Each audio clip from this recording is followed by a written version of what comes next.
చిన్ని serial today episode. Maddy దగ్గరికి మధు వస్తుంది. వచ్చి ఆ వ్రతం ఇష్టం లేదని చెప్పి వ్రతం మొత్తం పూర్తి చేసావు కదా మ్యాడీ అనేసి అంటుంది. అలాగే మధు నా మీద ప్రేమ కలిగినట్టే కదా మ్యాడీ అనేసి అంటుంది. అప్పుడు మ్యాడీ ప్రేమ లేదు, దోమ లేదు, నువ్వంటే నాకు ఇష్టం కూడా లేదు, కేవలం మా పెద్దమ్మని సంతోషపెట్టడం కోసమే నేను అలా చేశానంతే అనేసి అంటాడు. తర్వాత మ్యాడీ మధుతో ప్రేమ కాదు నీ భ్రమ, జీవితంలో నేను నిన్ను ఇష్టపడడం, ప్రేమగా చూసుకోవడం, భార్యగా అంగీకరించడం ఎప్పటికీ జరగదు. సాక్షాత్తు ఆ దేవుడే దిగి వచ్చినా మన ఇద్దరిని కలపాలనుకున్నా కానీ నా మనసు మారదు. నా మనసులో భార్య స్థానం మాత్రం నీకు ఇవ్వను అనేసి అక్కడి నుంచి వెళ్ళిపోతాడు. దూరంగా వసంత, ప్రమీల వీళ్ళ మాటలు వింటారు. విని వసంత అలాగే ప్రమీల, మ్యాడీ బాబు ఆ వ్రతంతోనైనా మారుతాడనుకుంటే మ్యాడీ బాబు అలా అన్నాడేంటని వసంత ప్రమీలతో అంటుంది. అప్పుడు ప్రమీల బాధపడుతుంది. మ్యాడీ అలాగే మధు ఇద్దరు కలవాలని వ్రతం చేస్తే మ్యాడీ మాత్రం ఎందుకు ఇలా అంటున్నాడు అనేసి బాధపడుతూ ఉంటుంది.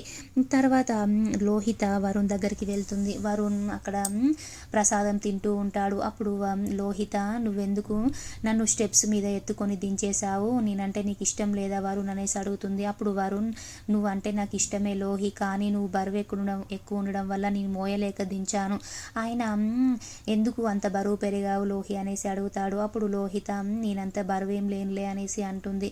తర్వాత లోహిత, మధు మ్యాడీ ఇద్దరు చూడు ఎంత ప్రేమగా అన్ని ఆ వ్రతంలో పూర్తి చేశారు, నువ్వు మాత్రం నన్ను మధ్యలోనే దించేశావు అనేసి అంటుంది. అప్పుడు వరుణ్, మధు మ్యాడీ ఇద్దరు ఒకరి కళ్ళలోకి ఒకరు చూసుకొని పూజలన్నీ పూర్తి చేశారు, కానీ నువ్వు మాత్రం నేను ఎత్తుకున్నప్పుడు మధు మ్యాడీ వైపే కుళ్ళుగా చూసావు, వాళ్ళని చూసి కుళ్ళుకుంటున్నావా, అందుకే నీ బరువు మోయలేక నేను దించేశాను అనేసి అంటాడు. అలాగే వరుణ్, నువ్వు మధు మ్యాడీని చూసి కుళ్ళుకోకు, ఫస్ట్ నువ్వు చూసుకో, వాళ్ళ గురించి నీకెందుకు, అయినా నువ్వు పూజ చేయడం కోసం వచ్చావా, వాళ్ళ గురించి ఆలోచించడానికి వచ్చావా అనేసి వరుణ్ వెళ్ళిపోతాడు. అప్పుడు లోహిత, అయినా మీ నాగవల్లి అత్తయ్యకి ఇప్పుడు నా పార్టీయే, నాగవల్లి చెప్తే నువ్వు వింటావులే వరుణ్ అనేసి అనుకుంటుంది.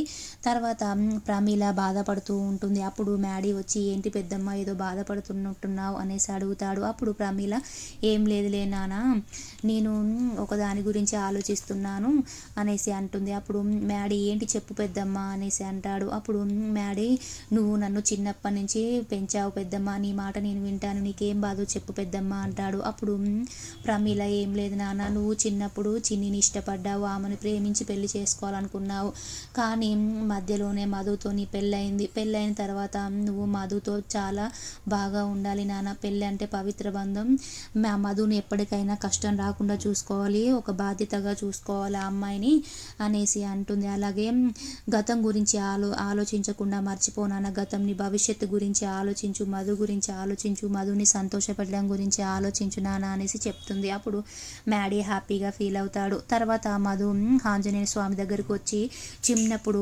మధునే మ్యాడీ అని నాకు ఇప్పుడు తెలిసింది, కానీ మహి అలాగే నేను ఇద్దరం మంచి ఫ్రెండ్స్ కదా స్వామి, మేమిద్దరం ఎప్పుడైనా నీ టెంపుల్కి వచ్చి దర్శనం చేసుకునే వాళ్ళం ఫ్రెండ్స్గా వచ్చి, కానీ చిన్నప్పుడు మేమిద్దరం దూరం అయిపోయాం, తర్వాత మ్యాడీనే మధు అని నాకు తెలిసింది, కానీ నేను మ్యాడీని ప్రేమించిన తర్వాత అనేసి తను దేవుడికి మొక్కుకుంటుంటే హనుమాన్కి అప్పుడే లోహిత చూసి చిన్ని గురించి మాట్లాడుతుంది కదా, మ్యాడీకి చిన్ని అని తెలిస్తే తనని మెడపట్టుకొని ఇంట్లో నుంచి బయటికి గెంటేస్తాడు అనేసి మ్యాడీకి మధు పిలుస్తుందని ఆంజనేయ స్వామి దగ్గర ఉంది రమ్మంటుంది అనేసి చెప్తుంది. అప్పుడు మ్యాడీ సరే పద లోహి అనేసి వస్తాడు. మధు దేవుడి దగ్గర మొక్కుకుంటూ ఉంటుంది. మ్యాడీని నేను ప్రేమించాను, కానీ మ్యాడీ మాత్రం చిన్నిని ప్రేమిస్తున్నాడని తెలవంగానే నేను సైలెంట్గా ఊరుకున్నాను, కానీ తర్వాత శ్రేయతో పెళ్ళి అవుతుందన్నప్పుడు బాధపడ్డాను, కానీ మ్యాడీ ఇష్టమే నా ఇష్టం అనుకొని నేను సైలెంట్గా ఉన్నాను, కానీ మ్యాడీని మాత్రం నేను ఎంతగానో ప్రేమించాను, కానీ నువ్వు నీ దయతో మ్యాడీ నా మెడలో తాళి కట్టేటట్టు నువ్వే చేశావు స్వామి అనేసి మొక్కుకుంటూ ఉంటుంది.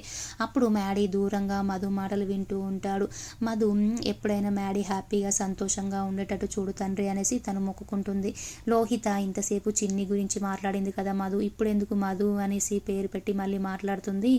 మళ్ళీ మ్యాడీ ఆ మాటలు వింటే మధు గురించి చాలా హ్యాపీగా ఫీల్ అవుతాడు కదా అనేసి అనుకుంటుంది. తర్వాత మ్యాడీ మధుతో మాట్లాడతాడు. మధు, ఇక్కడ ఉన్నావేంటి అనేసి అంటాడు. అప్పుడు మధు, ఇక్కడ దేవుడి దగ్గర దర్శనం చేసుకుంటున్నాను అనేసి అంటుంది. తర్వాత హాఫ్ టికెట్ మధు దగ్గరికి వస్తాడు. వచ్చి, అమ్మ చిన్ని, నువ్వు చాలా జాగ్రత్తగా ఉండాలమ్మా, ముఖ్యంగా ఆ దేవతో ఆ నాగవల్లితో చాలా జాగ్రత్త జాగ్రత్తగా ఉండాలమ్మా అనేసి చెప్తాడు. అప్పుడు మధు నేను చాలా జాగ్రత్తగానే ఉన్నాను హాఫ్ టికెట్, ఎందుకంటే మ్యాడీ నన్ను చాలా జాగ్రత్తగా చూసుకుంటున్నాడు, ఏ ఆపద వచ్చినా కూడా మ్యాడీ నా దగ్గర ఉన్నప్పుడు నాకేం జరగదు అనేసి చెప్తూ ఉంటుంది. అంతలోనే మ్యాడీ మధుని వెతుక్కుంటూ వస్తాడు.